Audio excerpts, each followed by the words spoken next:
Hey guys, Greg and Quasar here, back again with another Battlefront 2 video. This is, I'm so excited right now. The Last Jedi DLC just hit my Xbox. I guess it's going out in waves. Some people are getting it now. Some people will get it a little bit later. But as you can see, I'm playing as the pimping clone, no, not clone, Chrome Stormtrooper. I really screwed the intro up. Anyway, it's Phasma. I'm playing as Phasma. I thought I'd show you guys a bit of early Phasma gameplay. Playing in arcade because Heroes vs. Villains and a Galactic Assault will take bloody ages to get. Get these heroes. Luckily, you don't actually have to buy the heroes. I was saving up credits like crazy, and you don't have to buy them. They're free. They're free for all. It's a Christmas miracle, which is really awesome. Very, very cool. Not just in arcade. They're free. Like, you don't have to unlock them like you did with Luke or Vader. So I'm gonna give these abilities a go. So I've got a stick. Oh my, that's no stick. That is a freaking sword. It's like, oh my god. She's a samurai and a chrome stormtrooper. Right, so that's on LB. You got like stick attack, sword attack. Oh, you can also you can sort of mash them together, and they provide like a sort of a seamless animation. I'll show you now. There's no like cooldown between it. You can hit them over and over again. That's very cool. That's just made this character 1000% more interesting to me, if I'm going to be honest. It's like a giant sort of double-bladed katana, I guess. LB and RB is Survivor. Now, what I'm going to do, I'm going to tell it, right, Staff Strikes. Okay, LB is Staff Strikes. Captain Phasma unfolds her staff to deliver devastating strikes to enemies foolish enough to approach. If chained together, the third attack is even more powerful than the previous ones. That's very cool. So if you change attacks together, the third and final attack is actually the most powerful. It's more powerful than the previous one. I'm guessing you'll be able to get some star card upgrades as well that may, increase that damage buff. Well, actually try it out on these dudes now, you fools. Oh, and I just got whacked. That's not very fun, is it? I am playing against expert AI, so go easy on me. But first and foremost, very, very cool character. Right, let's find out more. So Survivor on LB and RB, or L1 and R1 if you're on PS4. Captain Phasma is relentless and will never give up. She can increase her health pool temporarily, so it's just a health buff, like Yoda's, but I don't think it doesn't pass on to anyone around her, it's just her. She's selfish. She's a selfish chrome samurai. First order sentry droid, that's an RB or R1. From PlayStation, I've got no idea what the button maps will be for PC, so don't even ask me. This tool, used by Captain Phasma, can blast at enemies while revealing its target. It utilizes automatic shock functionality against nearby enemies. So it's got a close range attack. It's a shock. It's like an automatic shock. It probably doesn't kill people. It probably just stuns them, takes a bit of the health down. It's basically like a turret, but it's going to tell you where that... It's a turret crossed with a... like a scan pulse, basically. So it's going to shoot at enemies, but it's also going to reveal where that enemy is for you. Very useful. It's like it's awesome. I'll actually put it down now. So I'll put it down where where it could be useful. So I'm dropping it down now. Ooh, it looks really cool. Does not look like a sentry turret though. Right, as you can see, very powerful actually, and you can detonate them just like normal sentry turrets. Let's see what it does. Oh, okay, so it kills them. I mean, it kills them. I don't know how effective. Oh, you got an Ooh, right. Phasma's also got night vision on her scope. Again, it makes her 1000% more interesting because night vision on this game is incredibly useful. It really is useful. Because you could be playing on a dark map or a light map. It's just going to tell you exactly where the enemy is. Especially at nighttime on Endor. It's a real pain in the behind to try and shoot enemies on Endor or nighttime Endor. So that's going to be very useful. Let's detonate it. I'm going to detonate the... Trying to detonate it. Wait, what? Oh, never mind. You have to hold it. Okay. But yeah, very fun character. I think she's got an E11. It feels like an E11. The weapon that she's got. It feels like an E11. Yeah, it is. It's like a first order E11. The reticle is a bit weird. It's very different to normal E11 or normal blaster reticles. As you can see, it's a weird shape. It also seems to splay out a little bit, maybe a little bit more than normal E11s, or maybe that's just me imagining it. It definitely doesn't have... Wait, let me go into first person. Oh, obviously you can't go into first person with heroes. It does have... If you hold it down, look, it does sort of... Oh, one thing is about this gun that I don't know if any other YouTuber is going to pick up, so I better focus on it. With Captain Phasma, the first few shots that you fire of the E11 actually are less accurate. They sort of splay around to the side.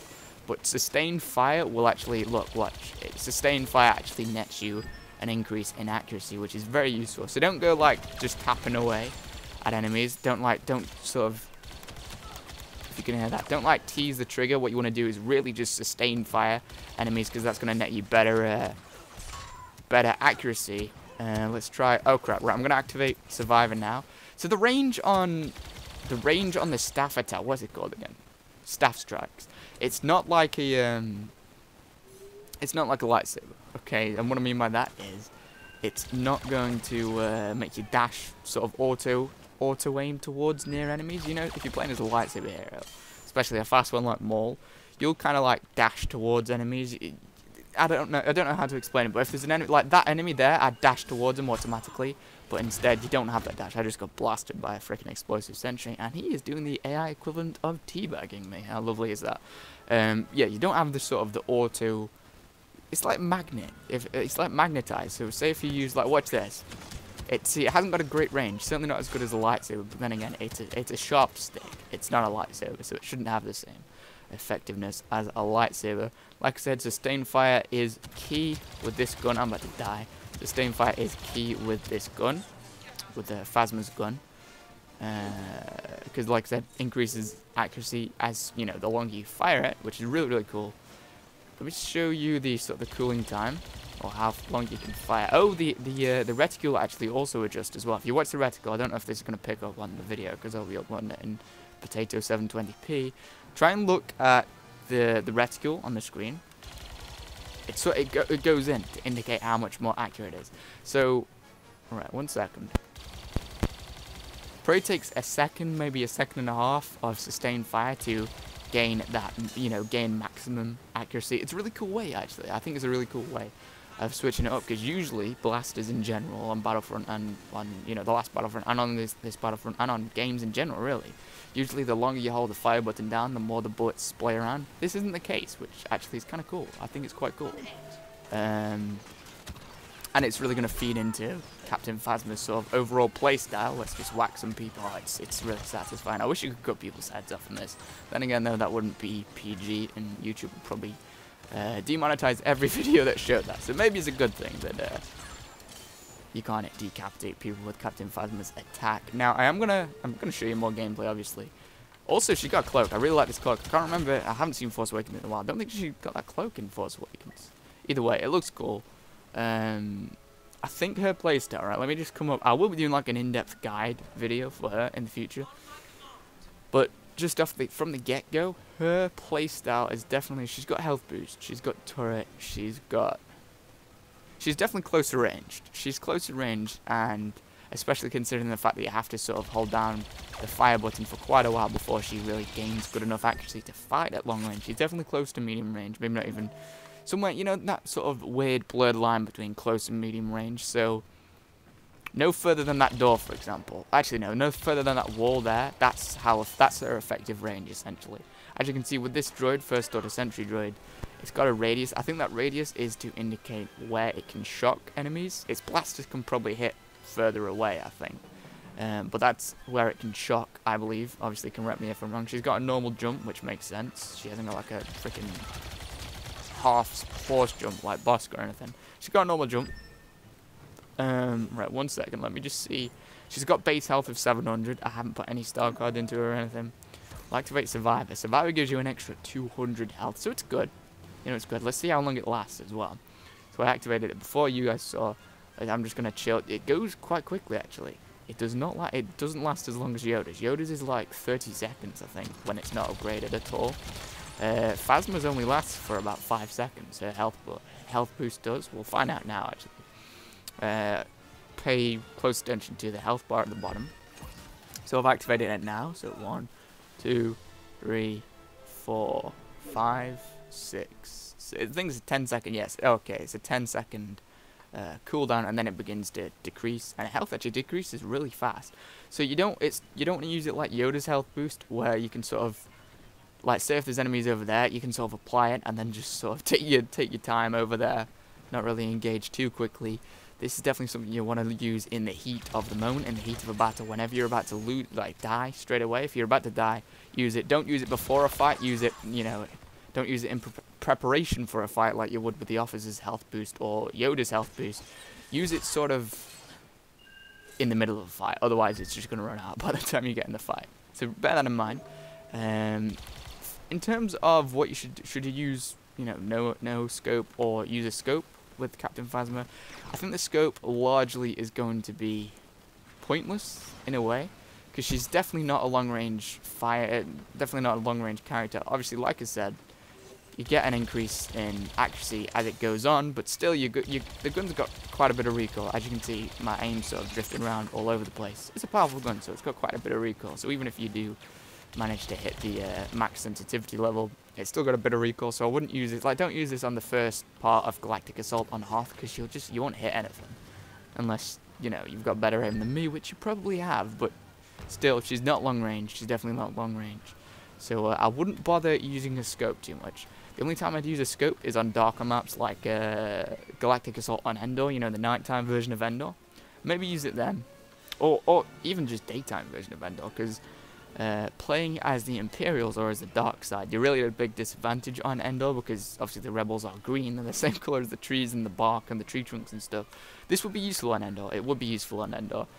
Use it on any darker maps, maybe Hoth as well, actually, because Hoth, you know, everyone blends in well on Hoth, because you know, because everyone's in white camouflage. Then again, I wouldn't actually select Captain Phasma for Hoth, because she's gonna, you know, stand out just as much as a goddamn Death Trooper is with the dark grey armor. You're gonna stand out like a sore thumb in Hoth, and you're gonna catch a lot of bullets. Maybe rock with Phasma at the end, you know, at the end stage of Galactic Assault on Hoth, where it's sort of interior and indoors, but don't get her, you know, in that wide open area before that. You will just get minced. You'll get destroyed.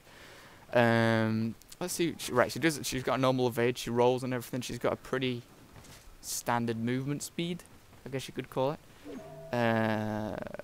Looks very cool. The arm looks very cool. I'm just trying to figure out if there's anything else. Oh, she's got a normal melee attack, same as a normal trooper or whatever. But you don't really rely on that, since you've got a freaking katana or double katana. It actually regens quite fast as well. The recharge speed of the staff strike, or like double-sided blade sword spear thing, it's quite fast actually. So I'll use one now, I'll use another now, and I'll use another now. Look how fast it is. Watch at the bottom right of the screen. You can see the sort of the staff symbol there. I'll show you how fast you can sort of burn through them, and watch. That's all of them gone. Now I can use it again. But obviously, if you want to wait for all of your staff strike abilities to recharge, then it's going to take a little bit longer. But still, it's quite fast, so you're not really going to want to use melee attack too much, since staff strike's just going to it's just going to regen very fast. Also, staff strike isn't like a 360-degree type thing, so if there's enemies, you know, all around you, activating staff strike is not going to kill all of those enemies around you. It's only really going to kill enemies sort of in this sort of angle here, you know, in your cone of vision, I guess you could say. So it acts like a lightsaber in that way. Like, for example, here, between these two stands, that's where it's going to kill people. It's not going to kill someone that's coming up behind you, I don't think. I can try it out now. Let's just activate health boost again. Only activate it when you're literally in a fight. Yeah, I've just used staff. Let me just get to the side. It's hard. I should have turned friendly. Oh my god, I should turn friendly AI off, because they're just killing all the rebels. I'm going to see if, like, the cone of vision or the cone of attack, area of effect of this staff is more than 360 degrees. I wish these freaking moron stormtroopers would go away. No, okay, the cone of attack is not that good. It acts like a lightsaber in that way. You can't block, obviously, with it. It's not a lightsaber, so you can't block. But in terms of, like, the range of vision, or where you can attack, like, for example, if this box was an enemy, you can't attack now and it'll do it. Like, you wouldn't be able to attack from here, and it will kill them behind you. They've got to be sort of realistically in front of you. I have no idea about the upgrades of this here. What I'm going to do is an in-depth sort of playstyle guide for Captain Phasma, probably in the next 2 days or so. I'm also going to do a leveling guide, so what star cards to choose and why. I did that with Maul, so check the Maul one out if you want to see that as well. But so far, that's all I can really notice so far. I wanted this to be like a initial thoughts and review type video. Hopefully it's been helpful. I'm about to do another one for Finn as well. I'm about to load up Arcade with Finn. I'll do that in a separate video, both of which will come out on the same day, so definitely check the Finn video out if you haven't seen that already. Anyway, thank you guys so much for watching. If you enjoyed, leave a like, or find it helpful, leave a like. If you want to see any more of my videos, definitely stick around and subscribe. Anyway, thank you guys so much for watching. I'll see you all in the next